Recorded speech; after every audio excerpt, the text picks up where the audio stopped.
before we start the shiur about Gadya, I would like to speak about just quickly about the virtue, okay, of Chodesh Nisan, and then immediately we're gonna start with Gadya. So, as you all know, in the month of Nisan, we don't say Tahanun all the months. Okay, the source to it come obviously from the Gemara in Masechet Megillah. Hazal in Masechet Megillah actually teach us something very interesting about it. Hazal tell us that we have to, when it's come to the month of Nisan there, okay, we have to bring it even in Shana Me'oberet, that means in the leap year. If we have a leap year, when do we celebrate Purim? We celebrate Purim on the second Adar. Why? It's to associate the redemption from Haman HaRasha to the redemption of the children of Israel in Pesach.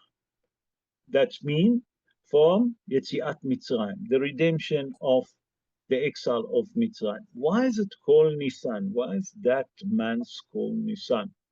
So Hazal in the Gemara in Masechet Brachot, in page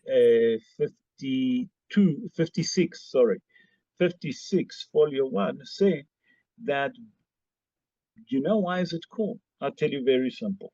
Rashi HaKadosh explained that Nisan is a milshon nes. That means the word Nisan, it's a miracle. That it sounds like nes in, okay, like Nisan. Rashi HaKadosh also in a Gemara in Masechet Brachot in the following page, in 57, folio 1, explains something extraordinary. Rashi HaKadosh explained that if there is in a word double, the letters nun double, it's mean that there is miracle. He said, because there is in a word Nisan, nun at the beginning, and nun in the end, it's come to tell you that many miracles happen. And that's how Hazal explained also in the Gemara in Masechet Shabbat, in page 90, in page 97, folio 1, Hazal explained there something extraordinary. Hazal explained that because there is double nun there, it's come to tell you that Chodesh Nisan try to tell you that many miracles happen in that month. Okay? We know that in Chodesh Nisan, as I explained earlier, we don't say Tahanun. Why we don't say Tahanun? So Hazal in the Gemara explained something extraordinary. That in Aleph Benisan, they inaugurate in the year 2449 from the creation, the children of Israel inaugurate the Mishkan in Aleph Benisan. What happened there? Every head of the tribe, every prince of the tribe brought a korban. So every day that he brought a korban was a Yom Tov. And if it's a Yom Tov, you don't say Tahanun. So that's already 13 days, 12 days, because there is 12 tribes. The 13th day was a day of Isuhar. And the 14 days, it's Erev Chag Pesach, you obviously don't say Tahanun. And then Pesach, another 7 days, until the 22 of Nisan, okay? Say Hazal, you see from here that most of the months we didn't say Tahanun. Therefore, if that's the case, all the months we don't say Tahanun. And we have to understand what is it come to tell us. That it's come to teach us something very important. That Nisan is a festival, it's a month that there is on it a festival of miracle. And Be'ezrat Hashem, that we should see all the miracle. As Hazal tell us in the Gemara, in Masechet Rosh Hashanah, in page 11, folio 2, Benisan nig'alu, Benisan atidim li'gael. What does it mean? In the month of Nisan, the children of Israel been redeemed. Were they redeemed? They redeemed from that was the big exile of Egypt. That's why we celebrate Pesach. In the month of Nisan, they in the future, that's when they're going to be redeemed. Ask the Mefarshim, wait 1 second. If it's not the month of Nisan, we're not going to be redeemed. We say, no, no. The Mefarshim explain, Benisan nigaalu, Benisan atidim ligael, say the Mefarshim like this. Let me explain to you.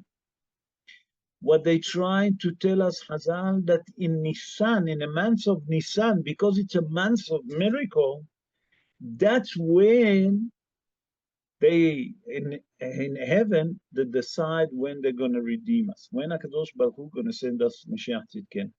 So please God, Akadosh Baruch Hu will send his Mashiach speedily in our day. Amen. Ken Yehi Ratzon.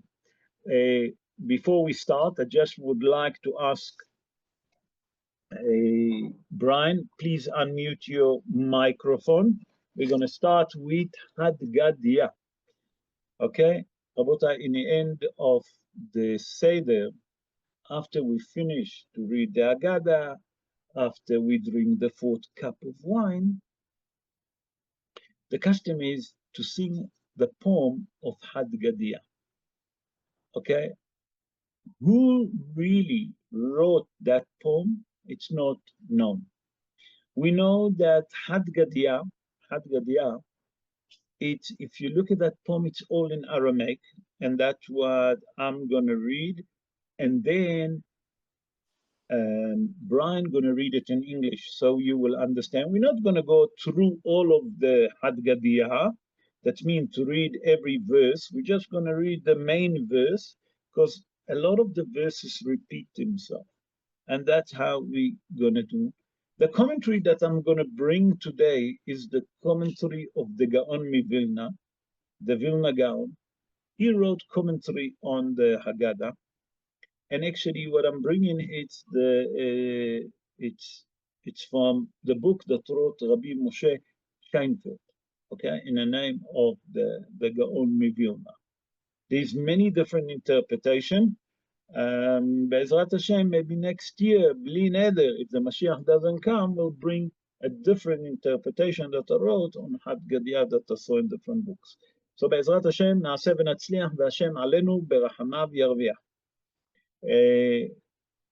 Brian, don't forget to unmute yourself. Gadya, דזבין הבא בתרי זוזה. בכבוד. One kid that father bought for 2 zuzim, one kid. Okay. In Haggadah it says that a father bought with 2 zuz, with 2 coins, he bought a goat. That's pshat of the dvarim. We have to understand, number one, who's the father, who's the goat, why dafka 2 coins, 2 zuzeh. Zuzeh, it means it's kind of a currency that used to call zuz, like we have dollars, like we have rand, pound, and etc. It used to call zuz with 2 coins. Okay, we have to understand who's the father, number one, who's the goat, and why tre zuzeh. Tre in Aramaic it's 2 coins. מה תתחידו שם? So, if you look, we have to understand what's happening. The father said the Gaon Vilna, referring to Yaakov Avinu. The goat is Yosef HaTzadik, his son. What is the connection? Listen to that. The beginning of the exile of the children of Israel, where is it started? It started with the selling of Yosef HaTzadik, that the brothers took him and sold them to the Ishmaelim, and then to the Midanim, and then on the 4th, he'd been sold 4 times to Egypt, until Yosef landed in Egypt. And then in Egypt, who bought them? Potiphar. Potiphar took Yosef Atzadik, and he used to work as a servant in the house of Potiphar. He was a slave on the house of Potiphar. Say, the Gaon Mivilna, let me explain to you what's happening here. Had Gadya, one goat. Who was that goat? That's referring to Yosef Atzadik. The Zambinaba that the father bought. The father, who's that? We say Yaakov Avinu. That bought with trezuzeh. What it means trezuzeh? With two currency, two different coins. Come to explain to you, you know what caused the exile of the children of Israel? The jealousy that the brothers have to Yosef Tzaddik. Why? We know that Yaakov Avinu made a special garment, a striped garment, okay? Or a striped gown, whatever you want to call it, to Yosef Tzaddik. As I'll explain that the difference between the gown that Yosef Tzaddik made to the brothers to Yosef Tzaddik, the difference between them in value and currency was 2 zuz. That means that the value of the garment of Yosef Tzaddik was valued 2 zuz. And they was jealous of Yosef Tzaddik. How come that Yaakov Avinu made Yosef, that was the Lameki, the younger one, that he's the goat, a garment, a gown that was more than their garment. And that's why they sold them. The second part of the form start like this. Ve'ata shunra ve'achla leGadya. Bechavod, Brian. And the cat came and ate the kid that the father bought for 2 zumin. One kid, one kid. Okay. The poem tells us that then came the cat, and the cat bite the who? The goat. Goat. We explain that the goat is Yosef. So who is the cat? Asked the Mefarshim. The Mefarshim explain like this. The cat, those are the brother of Yosef Atzadik that sold them to whom? To the Egypt. That he became a slave to the Egyptian. Why that they call Yosef Atzadik, okay, goat? And why did they call the children of Israel Hatul? Hatul is a cat. Rabota, in Hebrew, every word have a meaning. Hatul, the meaning of the word Hatul, Hazal explain like this, Shemehatel et Serachav. What it means, Shemehatel et Serachav? After the cat release himself, he usually cover. The mess that he make, he cover it. That means he's very modest, okay? Hazal say, you know why the author of the poem called the children of Israel Hatul, a cat? Because the children of Israel very modest, very humble. It's come to tell you something very important, that Yosef been called Gdi. Why Gdi? It's a small goat. The small goat because he was the youngest amongst the brothers. Okay? The cat referring to the 11 tribes, to the 10 tribes, sorry, because Binyamin wasn't there. Yosef being sold. Okay? So the author called them a cat. And after that, the poem continues. And look what it says. Ve'ata kalba ve'nashach leshumra. And the dog came and bit the cat that ate the kid that father bought for 2 zumim, 1 kid, 1 kid. Okay. Then the poem telling us like this: came a dog and bite the cat. What's happening here? We explained that the cat is the brother of Yosef HaTzadik. נכון? That's the children of Israel, the 10 tribes. So who's the dog? Who's now the dog? The Gaon Mivilna like this. The dog referring to the Egyptian. Okay? Why Dafka dog? Why Dafka dog? Why is the author of that poem, Had Gadya, called the Egyptian dog? Why didn't give him a different name? Said the Gaon Mivilna like this. He said a dog is one of the loyal animal that there is. There's no loyal animal more than a dog. In Hebrew, the word kelev referring to a dog. The meaning of the word kelev, kulo lev, that means a dog mean a full of heart. That all the dog is a heart. A dog will willing to die for the owner.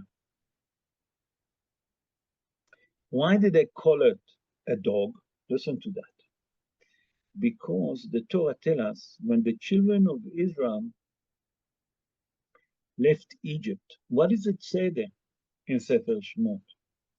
Lechol bnei Israel lo yiharatz kelev leshono.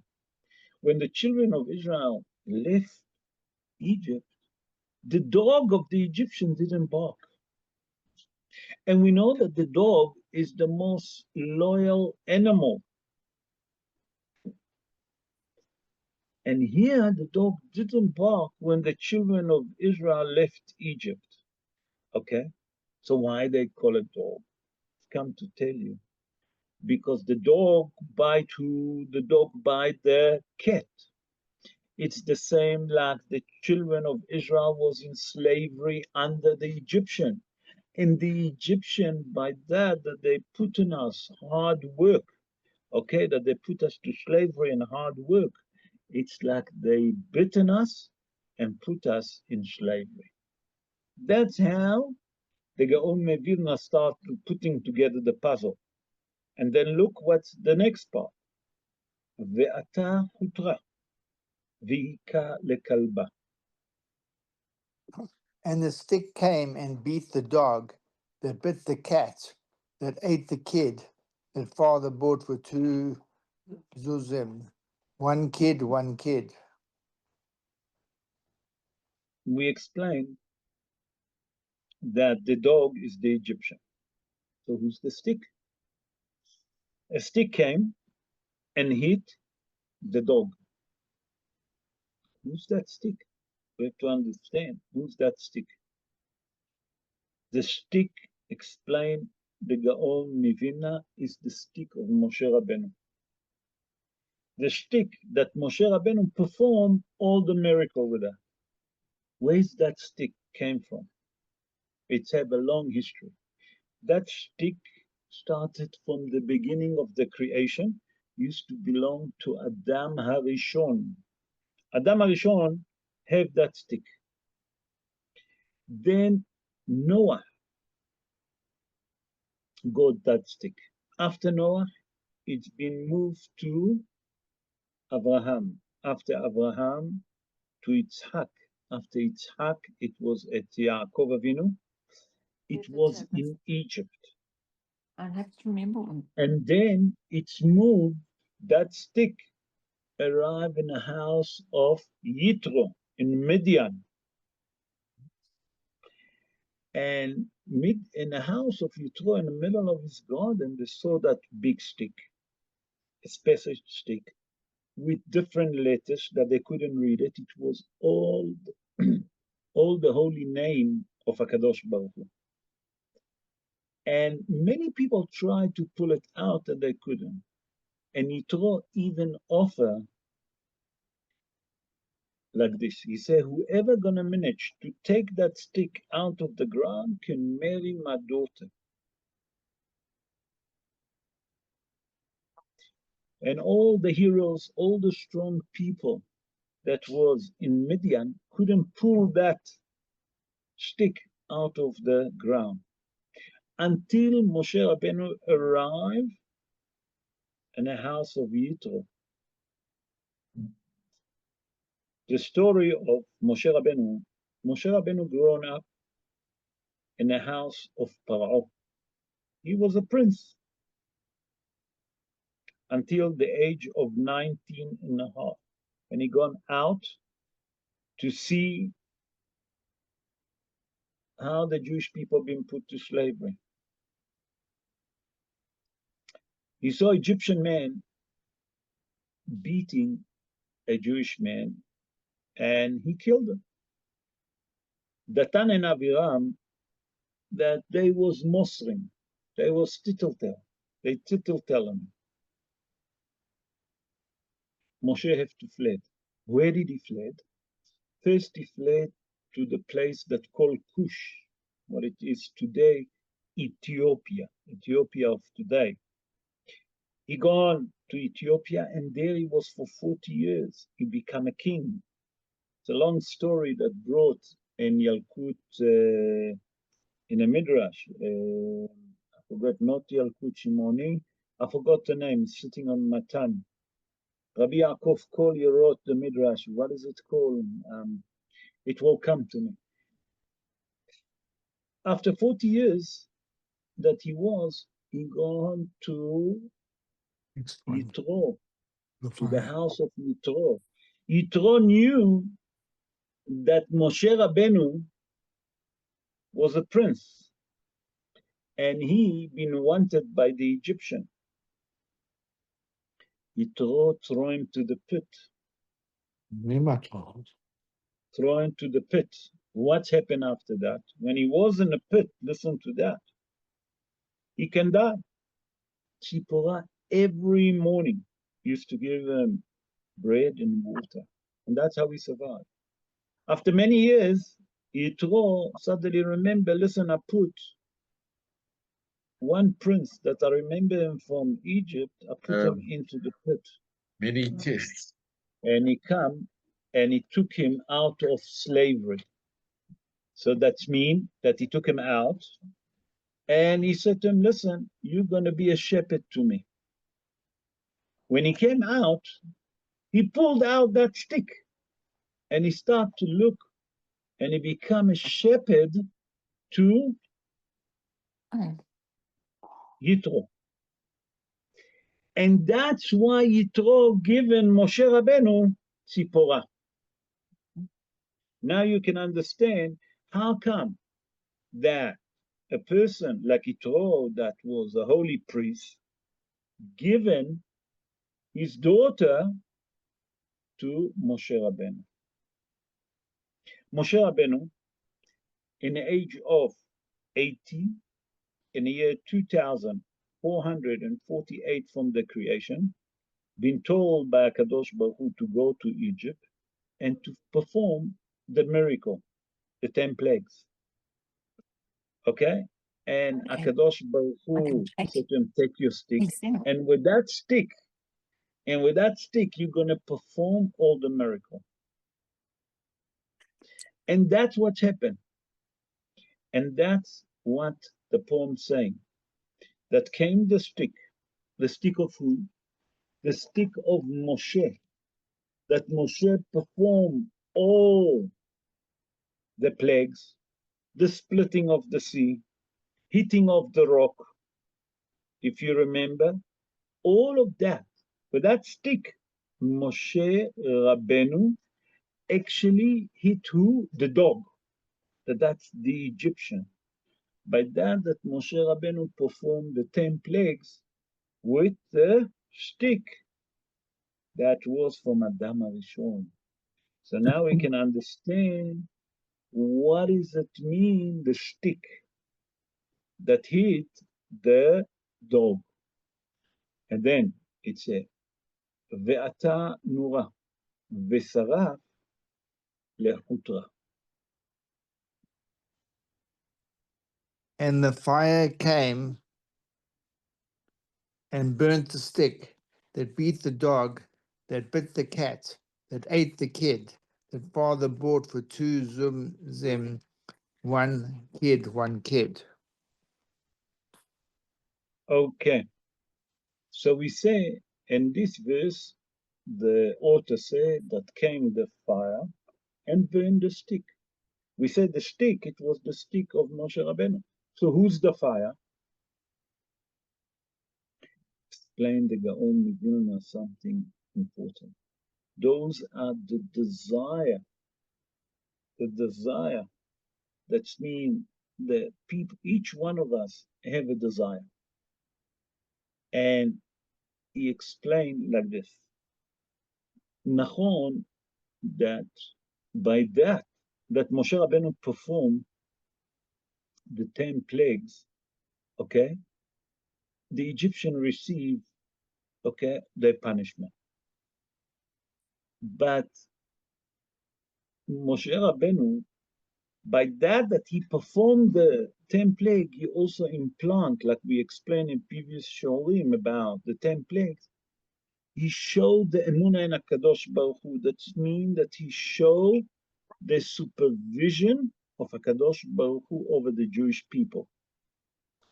But lo alenu, the evil inclination managed to entice the children of Israel later on in a wilderness. And we know what's happened. That they followed their desire. That means the evil inclination managed to seduce the children of Israel to follow their desire. By that they didn't, they wasn't happy with the manna. They complained about the manna, we know. That the manna wasn't good enough for them. They wanted meat. They wasn't happy. The Mefarshim explained what made them. What meat? Why dafka meat? The Mefarshim explain like this. The children of Israel, when they eat manna, they didn't, excuse my language, they didn't need to relieve themselves with big, only with small. They used to drink the water from the well of Miriam, and that's what they have to relieve themselves. But when it came to the eating of the manna, they never needed to go to the toilet. It's called, the manna called lechem ha'evarim. Why is it called lechem ha'evarim? Shenivla ba'evarim. That means that because it was so pure, it was so healthy, it used to be blend inside the organ of a human being, the vein, and people didn't need to take the extra out, to release the extra. Say the people, how can it be? We eating fruit, we eating food. Whatever taste that they wanted to imagine, fruit, ice cream, can be an amendment. How come we don't need to release ourselves? They started to follow the desire. They wanted meat. That means, although that they saw the miracle, they believe in the supervision of the Almighty, the Yetzer Hara managed to entice them and seduce them to follow after the desire. Okay? Look now. ואתם היה, וקיבה לנורה.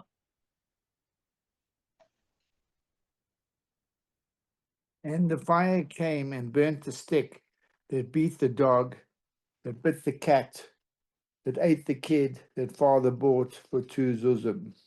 1 kid, 1 kid. Okay, what's happening here? ואתם היה וקיבלנו נורא. And then came the water and put the fire off. We say that the fire was the evil inclination that enticed the children of Israel, okay, to go after the desire. So who's the water?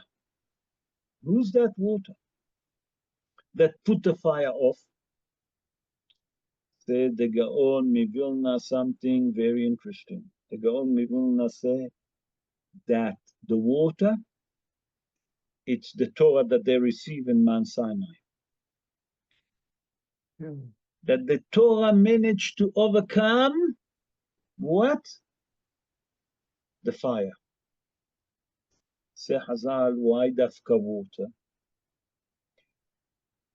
There is different interpretation. The prophet Yeshayahu explained, Have kol tzameh lechu lamayim. Every person that is thirsty must go to the water. Hazal in the Gemara in Masechet Baba Kama in page 82, folio 1, explain what does it mean to go to the water. They say, En mayim el Torah. That means what the prophets say, water, it's referring to the Holy Torah that you receive in Mount Sinai. En mayim el Torah. What does it mean, mayim? It's parable to the Torah. And then come Mount Sinai. The children of Israel arrive in Har Sinai. They receive the Torah in Mount Sinai. And that's what put the evil inclination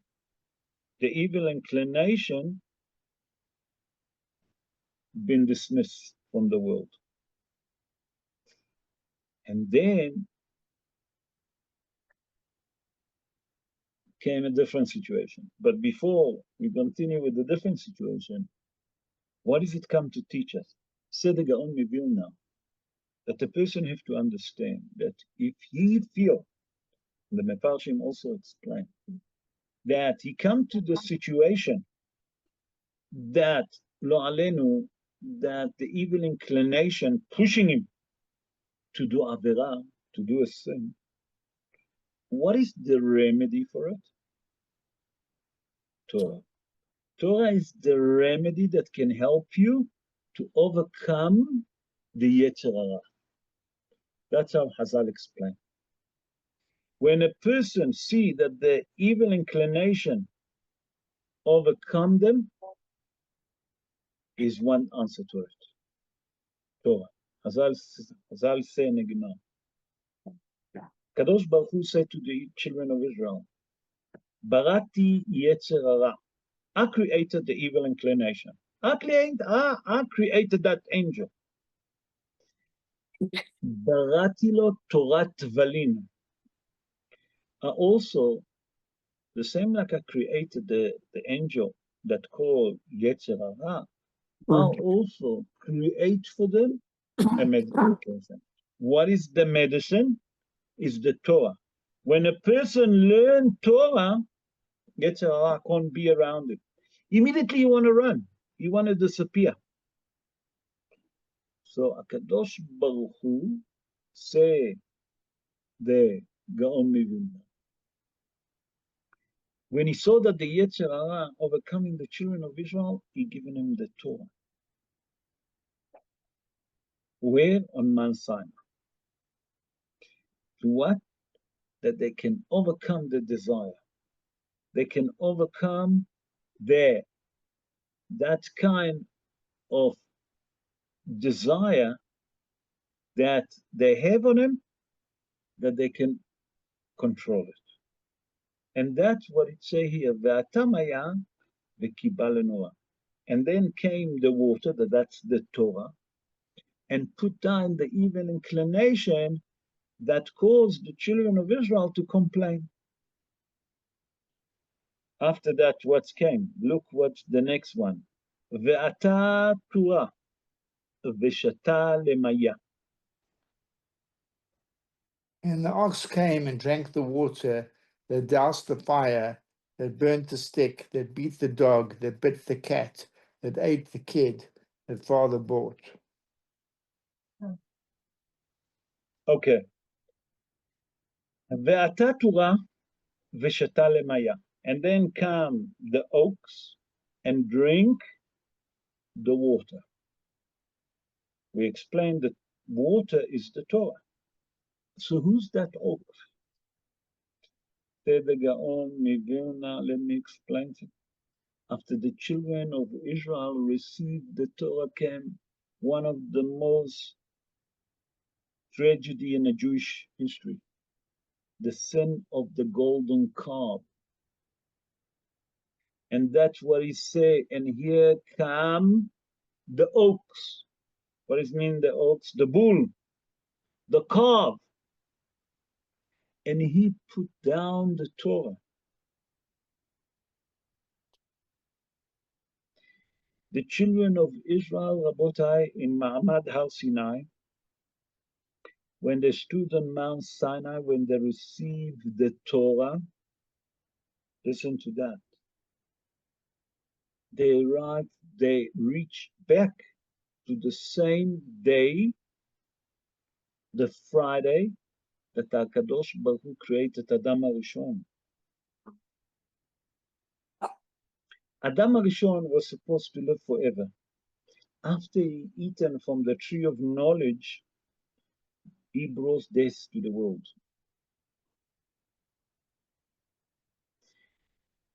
When the children of Israel stood on Mount Sinai, HaKadosh Baruch Hu again brought them to the same situation, the same position like Adam HaRishon was before he sinned with the golden calf. That means that the children of Israel were supposed to live forever. But unfortunately, the multi-nation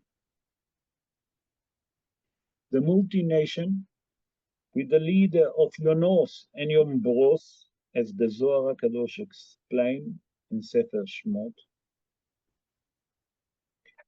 in Parashat Kitisa, managed to create the golden calf.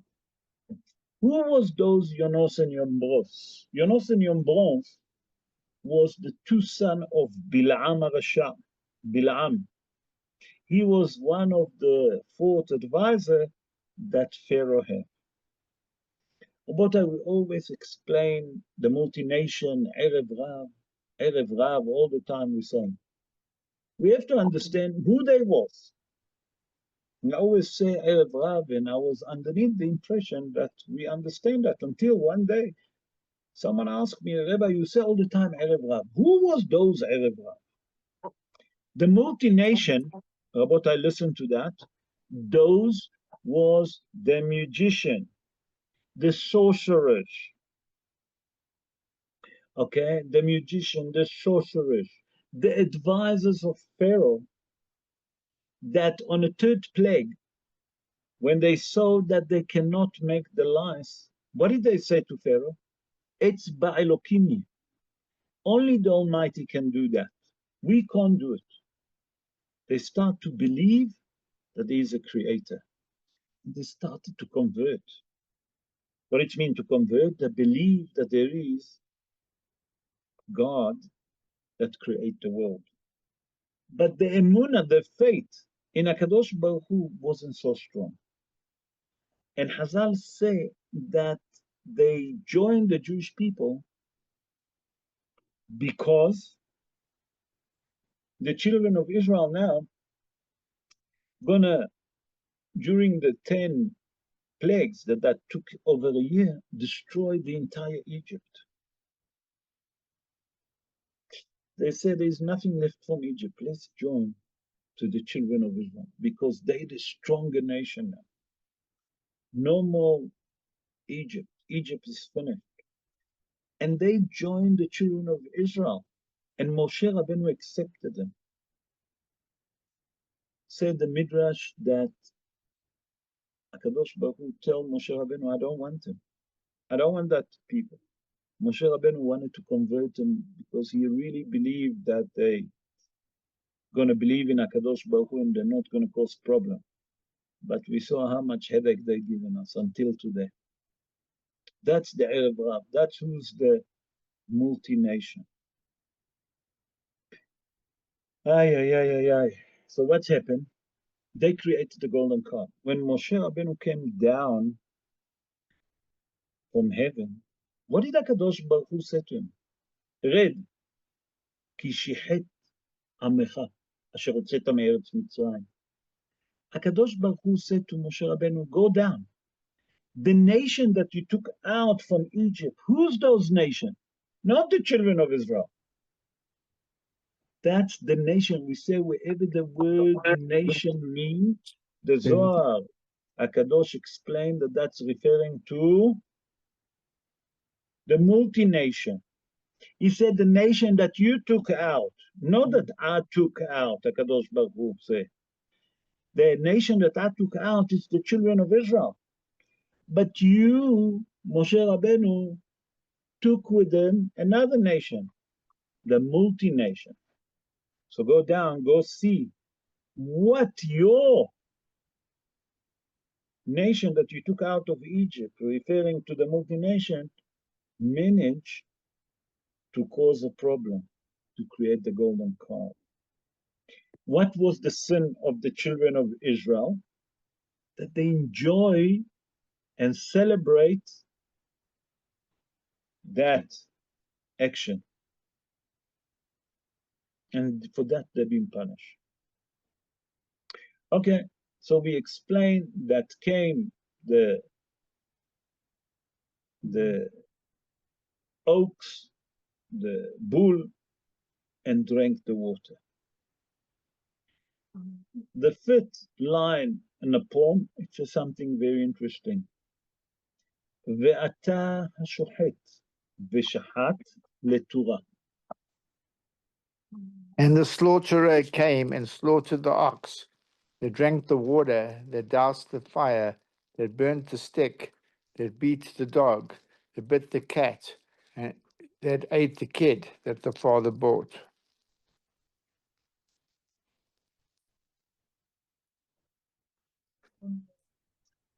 Okay, what's happened here? We said that the ox, the bull, that was the golden calf. So who's the shohet? Say the Gaon Mivilna. You know who's the shohet? The shohet is Moshe Rabbeinu. That he took the golden calf and he melted the golden calf until nothing left from it, only gold. Okay? Until he purified. Okay?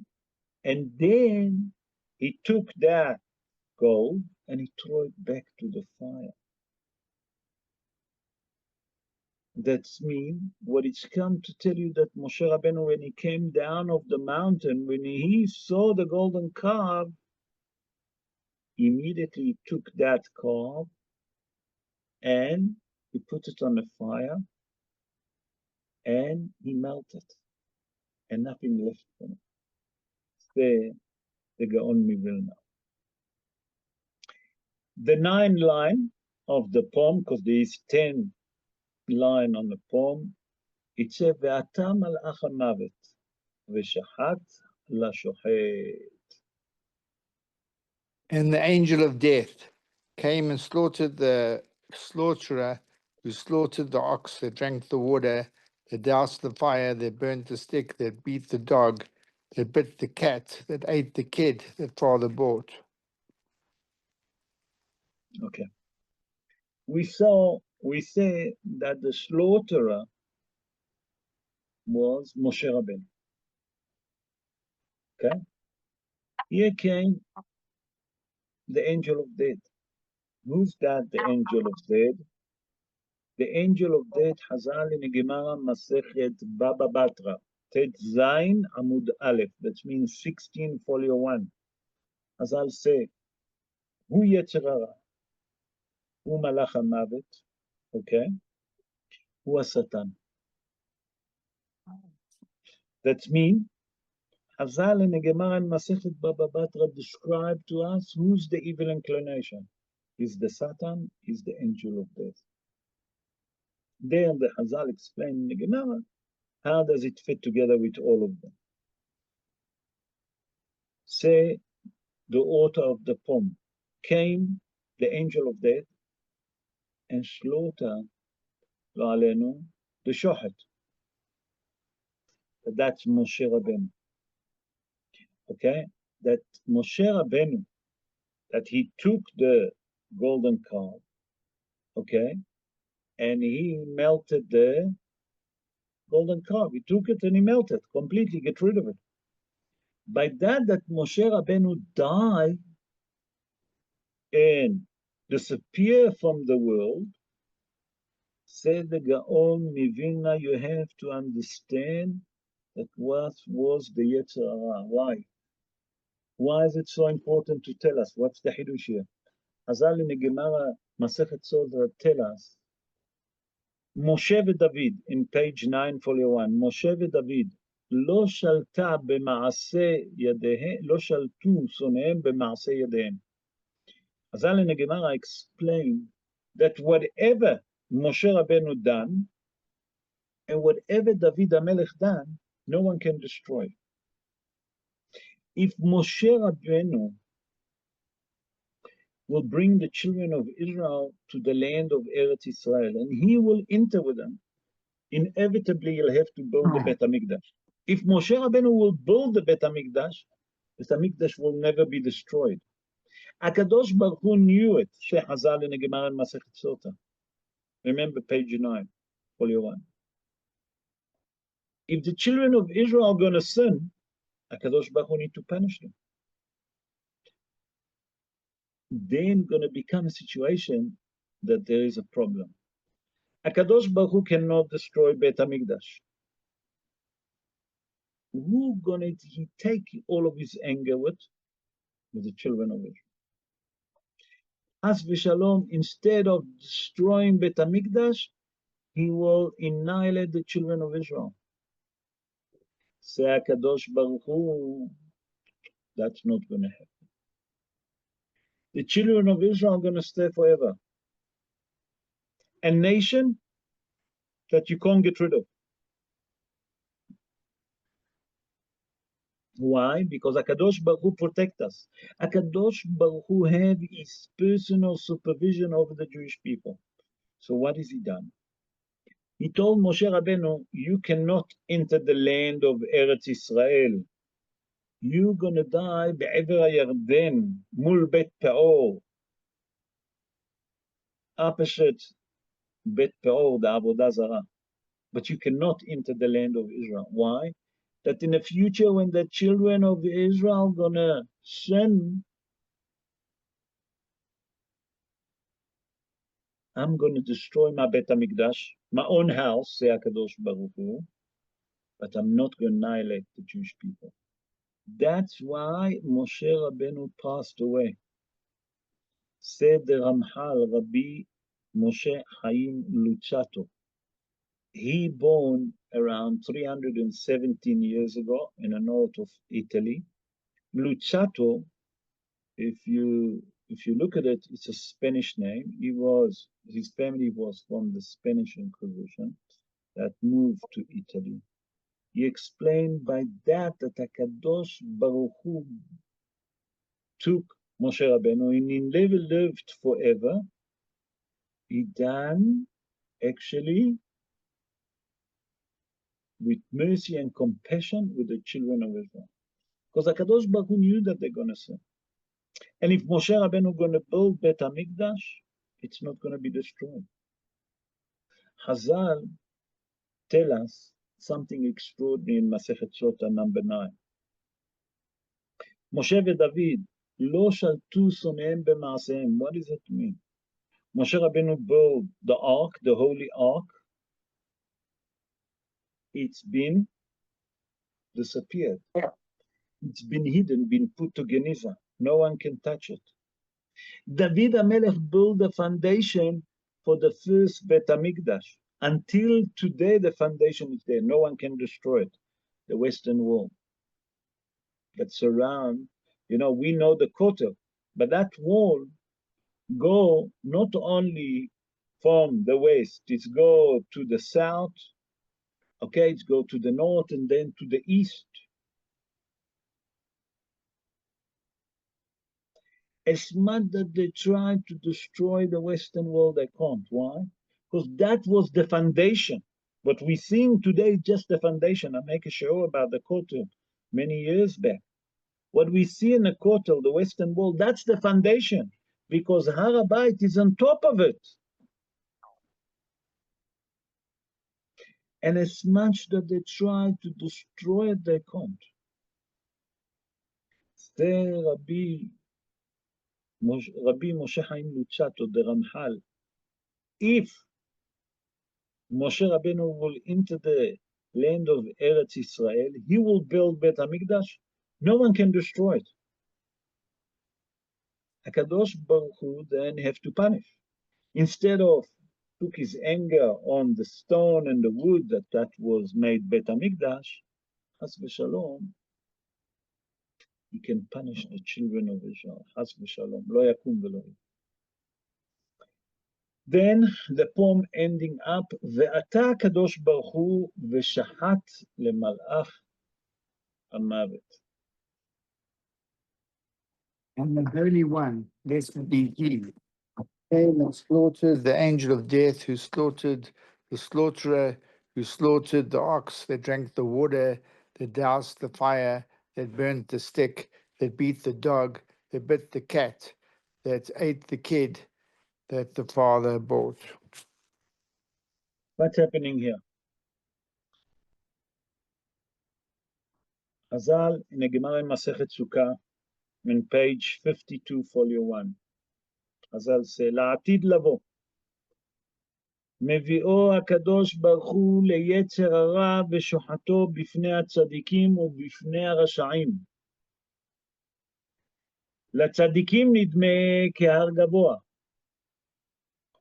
ולרשעים נדמה כחוט השערה. הללו בוכים והללו בוכים. What does it mean? Chazal in the Gemara Masechet Sukkah 52 folio 1 explain that HaKadosh Baruch Hu, when the Mashiach comes, okay, please God, speedily in our days, he's going to take the evil inclination, the Satan, the angel of the, and he's going to shech them. Okay? The tzaddikim will see that, will cry, how did we manage to overcome such a giant mountain? The wicked people will cry and say, how we didn't manage to overcome that little mountain. That's mean that how did we follow our desire? How did he manage to seduce us? Therefore, in the end of the poem, say the Gaon Mevilna, we're reading that actually we're asking HaKadosh Baruch Hu to speed the redemption, the final redemption, okay? And he will cancel all the evil forces that there is in the world. And that's what poem is, Rabotai. The poem of Had Gadya speak about the history of the children of Israel. From the first exile until the final exile, when HaKadosh Baruch Hu gonna shech the Yetzer Hara. Now we have to understand, Rabotai, what does it mean to shech the Yetzer Hara? Yetzer Hara, it's an angel. He's doing his job. His job is to seduce people to do averot. Not only the children of Israel, all the nation. Okay? What's going to happen? The Mekubalim explain like this. The name of the Yetzer Hara, we call it Samech Mem. Okay? Shin Mem Aleph Lamed. We're not supposed to mention his name. I'm even shortened the proper name. Said the Mekubalim, not that HaKadosh Baruch Hu is going to kill that angel. What he's going to do, he's going to shecht, and he's going to split his name to a half. That means that he's going to get rid of all the evil forces that there is in the world when the Mashiach comes, and he's going to leave only the last two letters of his name, that's El, Aleph Lamed. So that angel now going to become a good angel, that not going to seduce people to do Averot. Why? Because HaKadosh Baruch Hu created that angel. The job of that angel is to seduce people to do Averot. Our job in this world is to learn by the water, the dats, the Torah, because we got the tools to overcome the Yetzer Hara.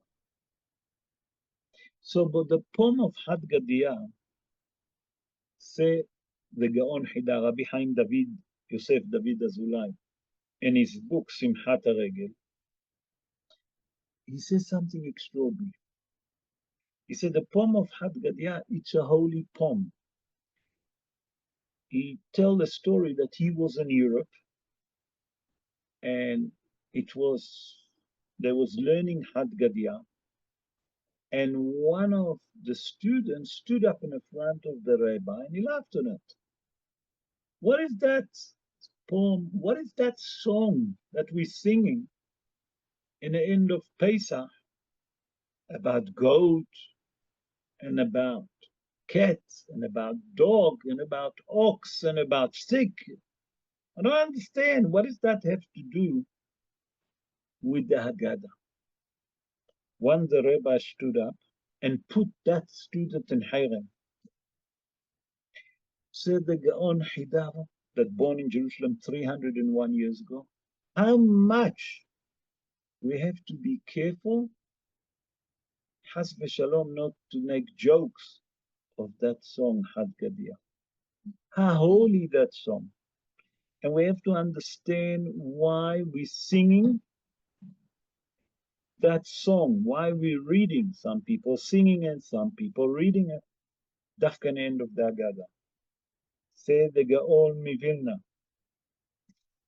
By that we saying that poem, we're saying to HaKadosh Baruch Hu, look how much suffering we suffered.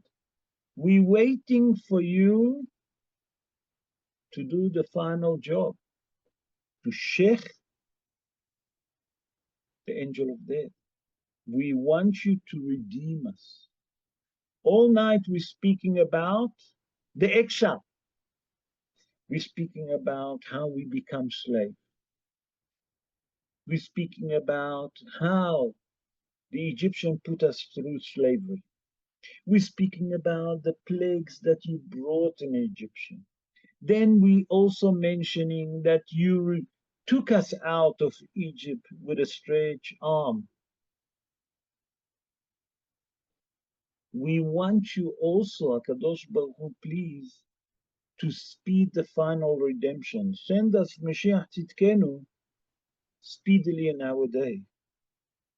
And that's the connection between the Haggadah, that we're speaking about the redemption from Egypt to Had Gadya, that fit together with the final redemption. Rabotai, I hope that you enjoyed the show, and I hope that Be'ezrat Hashem, HaKadosh Baruch Hu,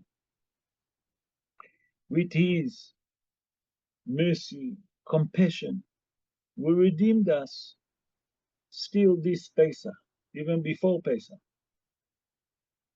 That all of those words, all of those studying that we're doing, it's to try to wake up the divine of HaKadosh Baruch Hu to say enough for our souls. We suffered enough. That Be'ezrat Hashem, HaKadosh Baruch Hu will send us speedily Mashiach in our day. Amen. Ken Yehi Ratzon.